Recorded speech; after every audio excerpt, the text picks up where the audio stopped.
சென்ற நாடாளுமன்ற தேர்தலில் நான் பிரச்சாரத்துக்கு வந்திருந்தேன். அக்கா ஜோதிமணி அவர்களுக்காக பிரச்சாரத்தில் ஈடுபட்டு நாமெல்லாம் தேர்தல் பிரச்சாரத்தில் ஈடுபட்டு அக்கா அவர்களை வெற்றி பெற வச்சோம், நாடாளுமன்றத்துக்கு அனுப்பிச்சோம். உங்களுடைய தொகுதியுடைய குரலாக அங்க ஒழிச்சாங்க. ஒவ்வொரு உரிமையும் பெற்று தந்தாங்க. ஒவ்வொரு அதாவது ஒன்றிய பாஜக அரசு தமிழ்நாட்டுக்கு ஒவ்வொரு முறை எந்தெந்த துரோகம் செய்யும் போதோ அது எதிர்த்து கேட்ட முதல் குரல் அக்கா ஜோதிமணி அக்காவுடைய குரல் தான். அது உங்களுக்கு நன்றாக தெரியும். சென்ற முறை அவரை 4,21,000 வாக்கு வித்தியாசத்துல மிகப்பெரிய வெற்றியை தேடி கொடுத்தீங்க. அதற்கு நான் நன்றி தெரிவிச்சுக்கிறேன். ஆனா இந்த முறை அந்த வாக்கு வித்தியாசம் பத்தாது. இந்த முறை குறைந்தது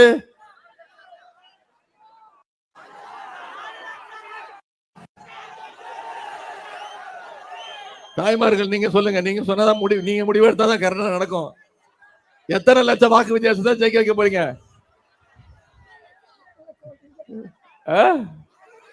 சரி, குறைந்தது என போன முறை நம்முடைய எதிரணியினர் எல்லாம் ஒன்னா சேர்ந்து வந்தாங்க. இந்த முறை நம்முடைய எதிரணியினர் எல்லாம் பிரிஞ்சு பிரிஞ்சு வராங்க. இதுதான் நமக்கு சரியான வாய்ப்பு. இந்த முறை குறைந்தது 5 லட்சம் வாக்கு வித்தியாசத்துல அக்கா ஜோதிமணி அவர்களை வெற்றி பெற வச்சு அக்காவை எதிர்த்து எந்த கொம்ப போட்டிட்டாலும் டெபாசிட் போற அளவுக்கு நம்முடைய தேர்தல் பிரச்சாரம், நம்முடைய உழைப்பு இருக்க வேண்டும். செய்வீங்களா? நிச்சயம் பண்ணுவீங்களா? நான் இந்த நேரத்தில் உங்களுக்கு ஒரு உறுதிமொழி கொடுக்கிறேன், வாக்குறுதி கொடுக்கிறேன். நான் அடிக்கடி கரூர் வருவேன்.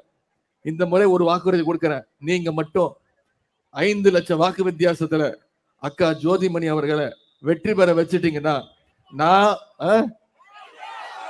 பாப்போம் 4ஆம் தேதி ஜெயிச்சுட்டு பேசணும். 4ஆம் தேதி ஜெயிச்சுட்டு பேசணும். நான் வாயை மூடிட்டு கேட்டுப்பேன். நீங்க அப்படி ஜெயிக்க வச்சுட்டீங்கன்னா நான் உங்களுக்கு ஒரு உறுதிமொழி தரேன். நான் மாசம் 2 முறை கரூர் தொகுதிக்கு வந்து உங்களோட வேட்பாளரோட சேர்ந்து, உங்களுடைய மாவட்ட செயலரோட சேர்ந்து, உங்களோட அமைச்சரோட சேர்ந்து கண்டிப்பாக இந்த கரூர் நாடாளுமன்ற தொகுதிக்கு என்னென்ன தேவையோ, என்னென்ன வசதிகள் தேவையோ அத்தனையும் முதலமைச்சர் கொண்டு போய் சேர்த்து அத்தனையும் நிவர்த்தி செய்கின்ற பணிகள்ல 100% நான் ஈடுபடுவேன். இது நான் உங்களுக்கு கொடுக்கிற வாக்குறுதி. நான் சொன்னதை செய்வேன். கலைஞர் பேரன். இப்போ நீங்க எனக்கு வாக்குறுதி கொடுக்கணும். நீங்களும் கலைஞருடைய பேரன் தான், நீங்களும் பெரியாருடைய பேரன்கள் தான், நீங்களும் பேரன்கள் அண்ணாவுடைய பேரன் தான். நாம் அத்தனை பேரும் கொள்கை பேரன்கள், லட்சிய பேரன்கள். நம்முடைய ஒரே லட்சியம், நம்முடைய ஒரே கொள்கை, இப்ப இருக்கக்கூடிய ஒன்றிய பாசிச பாஜக அரச வீட்டுக்கு பார்சல் பண்ணி அனுப்பணும். செஞ்சிருவோமா? நிச்சயம் பண்ணுவோமா? அந்த நம்பிக்கை இருக்கா?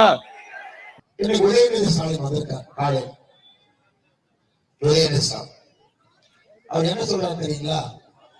நீங்களே கொதிச்சு போய் கிடக்குறீங்க. ஆனா எம்பிய பார்த்து 5 வருஷம் ஆகுது இல்லைங்களா? ஒரு எம்பி ஓட்டு போட்டோம், 5 வருஷம் ஆகுது. எம்பி அம்மா இப்பதான் இந்த தேர்தலுக்கு திரும்ப வெளியே வர்றாங்க. உதயநிதி ஸ்டாலின் சொல்றாரு, இந்த எம்பி 5 லட்சம் ஓட்டு வித்தியாசத்துல ஜெயிச்சா தான் திரும்ப கரூருக்கு வருவாங்கம்மா. இன்னும் அடிக்கடி வர்ற மாதிரி பேசுறாரு. அடிக்கடி வந்து இங்கேயே வந்து கிராமத்துல இங்கேயே படுத்து தூங்கி மக்களுக்கு எல்லாம் திட்டம் சரியா வருதா, ஏழை மக்களுக்கு எல்லாம் கரெக்டா பணம் வருதா? வேலை செய்யாத எம்பிய 5 லட்சம் ஓட்டு மார்ஜின்ல ஜெயிக்கணுமா? 5 லட்சம் வாக்கு வித்தியாசம். எம்பி வேலை செஞ்சு பாத்தீங்களா? யாரும் பார்க்கல. கரூருடைய எம்பி ஜோதிமணி அவர்கள் வேலை செய்து யாரும் பார்க்கல. அவர்கள் 5 லட்சம் ரூபாய், 5 லட்சம் வாக்கு வித்தியாசத்தை ஜெயிக்கணும் இருக்கார். அன்பு சகோதர சகோதரிகளே, இங்க இருக்கக்கூடிய திமுக காரங்க தலைகீழா நின்னாலும் இங்க வெற்றி பெறப்போவது தேசிய ஜனநாயக கூட்டணி, நம்முடைய வெற்றி வேட்பாளர் அண்ணன் செந்தில்நாதன் அவர்கள். காரணம் உங்களுக்கு தெரியும். 2024 ஆட்சி அமைக்க போவது மோடி ஐயா. ஆட்சி அமைக்க போவது மோடி ஐயா. மறுபடியும் இந்தியாவுடைய பிரதமராக 3வது முறையாக தொடர்ந்து ஆட்சி கட்டளை அமர இருப்பவர் பாரத பிரதமர் நரேந்திர மோடி அவர்கள். வேறு யாருமே இங்க இல்லைங்க. அப்ப நீங்க சொல்லுங்க, பிரதமராக மோடி அவர்கள் வரப்போகின்றார், எம்பியாக மோடி கட்சி தானே வரும்.